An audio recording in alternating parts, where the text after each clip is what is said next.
Dalam kata sholat, Allah sandingkan dengan kata iman. Al-Baqarah ayat ketiga. Alladzina yu'minuna bil ghaibi wa yuqimuna shalah. Orang-orang beriman adalah orang-orang yang percaya pada yang gaib dan melaksanakan, mendirikan sholat. Digunakan kata iman. Atau pada kata lain, inna sholata kanat 'alal mu'minina kitaban mawquta. Sampai waktu sholat saja Allah sandingkan dengan kata iman. Karena hanya orang-orang berimanlah yang akan sholat pada waktunya. Yang nggak sholat pada waktunya berarti dia beriman. Artinya kita harus bayar. Waktu di Johor jam 1 jam 3 kan waktunya sholat tuh. Waktunya sholat Johor jam 12 sampai jam 3. Nah di waktu itu dia nggak sholat berarti imannya hilang. Makanya bisa dikatakan gini, orang kalau sholat berarti imannya lebih bagus. Kalau dia nggak sholat berarti imannya lagi drop. Itu yang pertama. Yang kedua, Allah memberikan balasan. Yang kedua, Allah sandingkan kata iman itu berarti Allah mempertaruhkan keimanan seseorang ketika dia melaksanakan kerja itu. Gampang begini. Ketika Allah perintahkan kita puasa, berarti kita pertaruhkan iman kita di hadapan Allah. Kalau lu benar-benar iman, ayo berhenti puasa. Tuh. Ketika lu nggak puasa, berarti lu nggak iman. Jadi pertaruhan nih Pak. Pertaruhan keimanan kita di hadapan Allah adalah dengan apa? Dengan perintah yang Allah sandingkan dengan kata iman tadi. Contoh, ya ayyuhalladzina amanu kutiba alaikumus shiyam. Hai orang-orang beriman, kalau lu benar-benar beriman, ngaku beriman, puasa. Kan gitu bahasa-bahasanya. Nggak puasa, berarti balikannya apa? Iman, begitu aja kan Pak. Kalau dia puasa berarti beriman, kalau dia nggak puasa berarti nggak beriman. Semua perintah Allah yang disandingkan dengan kata keimanan berarti Allah sedang mempertaruhkan keimanan kita. Sholatkah, zakatkah, contoh lain apa dulu? Ya ayyuhalladzina amanu idza kuntum ila sholati fasilu wujuhakum wa aydiyakum ila marafiq. Keimanan lagi yang dipertaruhkan. Dalam hadis banyak tuh, man amana billahi wal yawmil akhir falyukrim dhaifahu. Banyak tentang keimanan itu berarti apa? Berarti ketika kita melaksanakan perintah itu, kita sedang menunjukkan keimanan kita kepada Allah Subhanahu wa Ta'ala. Ya, sama nih dalam ayat puasa ini, tidak semata-mata kita nggak makan dan minum, ini adalah pertaruhan keimanan. Kalau sudah bicara pertaruhan keimanan, kita udah nggak mikir lagi mana surga mana neraka. Benar nggak? Taruhan iman nih, mau surga mau neraka bodo amat, itu gue tunjukkan keimanan gue di hadapan Allah. Kan itu, paham ya? Jadi apa? Orientasinya bukan lagi surga dan neraka. Orientasinya adalah bentuk apa namanya? Demonstrasi kita bentuk apa? Pembuktian kita kepada Allah, kita melaksanakan perintah. Masalah hasil Allah nanti mau kasih surga, kasih neraka, terserah Allah. Yang penting kita sudah buktikan bahwa kita beriman. Tapi ingat, innallaha la yukhliful mi'ad. Allah nggak bakal ingkar janji.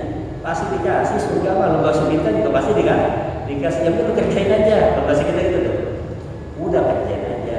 Nanti juga bakal dikasih. Beberapa tahun yang lalu saya pernah bicara. Jangan jadikan Allah sebagai wasilah untuk tujuan surga. Pengen kita surga, tapi kita apa? Kita nyembah Allah pengen surga, terbalik. Jadi Allah jadikan wasilah supaya kita dapat surga. Balik harusnya kita menuju Allah. Udah. Masalah surga terserah Allah, dia mau kasih atau enggak. Karena surga mah makhluk. Sama dengan harta, sama dengan rezeki, itu makhluk Allah semua. Allah mau kasih, mau kasih terserah Allah. Yang penting kita ibadah pada Allah. Sama ibadah itu. Makanya nanti kita belajar lebih jauh tentang masalah ikhlas. Ikhlas apa sih? Gitu kan. Nah, kita disuruh terkesan dengan ada sebuah makalah dari Imam Syafi'i ngomong begini. Ruh itu berharga, jasad, badan itu berharga kalau ada ruh. Bisa bayangkan, badan akan berharga jika ada ruh akan berharga jika ada ilmu berharga jika ada amal berharga jika ada ikhlas. Sekali lagi, badan, jasad akan berharga kalau ada ruhnya. Coba badan ada ruhnya, jadi apa? Bangke,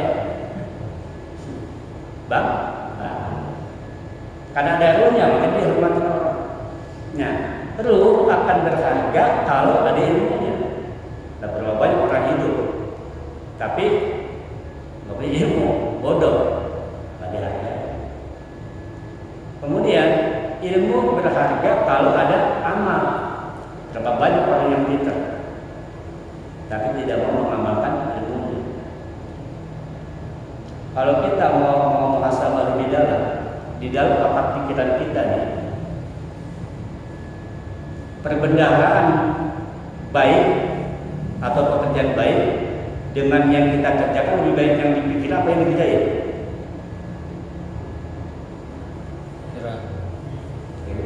Kita tahu ini boleh, ini nggak boleh, ini kita tahu semua tuh ilmunya. Tapi prakteknya gimana? Kan itu masalah. Dari pengetahuan kebaikan yang kita ketahui di otak ini, yang kita bisa kerjain berapa persen? Itu yang akan dinilai oleh Allah, yang akan dinilai oleh manusia, yang akan menyebabkan dia kemudian tergantung dari amal yang dia perbuat dan ilmu yang dia miliki. Tetapi kembali lagi, amal itu akan berharga, akan bernilai kalau ikhlas. Berapa banyak orang berbuat baik tapi gak ikhlas? Kampanye kah, pengen dipuji kah, kan gitu. Menolong sih tapi ada maksud. Nah, itu akan berharga perbuatan itu kalau ikhlas. Cuma Imam Syafi'i mengingatkan, ikhlas itu ujiannya banyak, gak gampang. Nah, di situ tuh. Supaya kita tahu lebih mempermudah kita belajar ikhlas, harus tahu ilmunya, karena ilmu adalah kunci. Gak bisa kita ibadah dengan ilmu. Baik, insyaallah malam ini kita sedikit mengkaji tentang Lailatul Qadar dan Zulquran.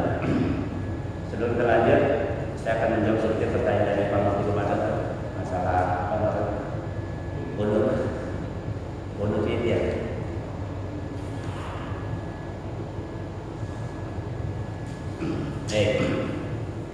Ini sempat kita bahas beberapa pertemuan yang lalu, ini hanya mengulang kembali. Kunut itu ada 3 macam. Sekali lagi, kunut ada 3. Ada yang namanya kunut nazilah, ada yang namanya kunut witir, ada yang namanya kunut subuh. Kunut nazilah, witir dan subuh. Bacanya sama, terus kunut nazilah. Jadi yang kemarin adalah kunut witir.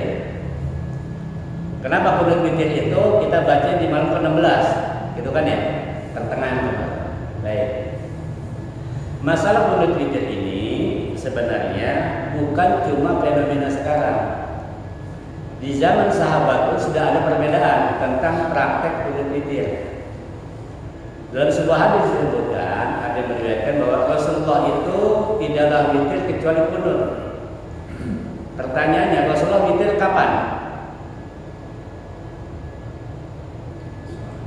Setiap malam. Kalau berdasarkan hadis tadi, Rasulullah itu setiap witir pasti kunut, berarti Rasulullah kunutnya kapan? Setiap hari. Setiap. Namun ada perbedaan pendapat di kalangan para sahabat. Ada yang mengatakan, ya misalkan nih, Ibnu Mas'ud beda dengan Ali bin Abi Thalib. Ibnu Mas'ud mengatakan dan beberapa sahabat mengatakan bahwa witir itu setiap malam. Bagi Ibnu Mas'ud itu dia witir setiap malam, Pak, dan baca Qur'an setiap malam. Hanya beliau baca sebelum ruku.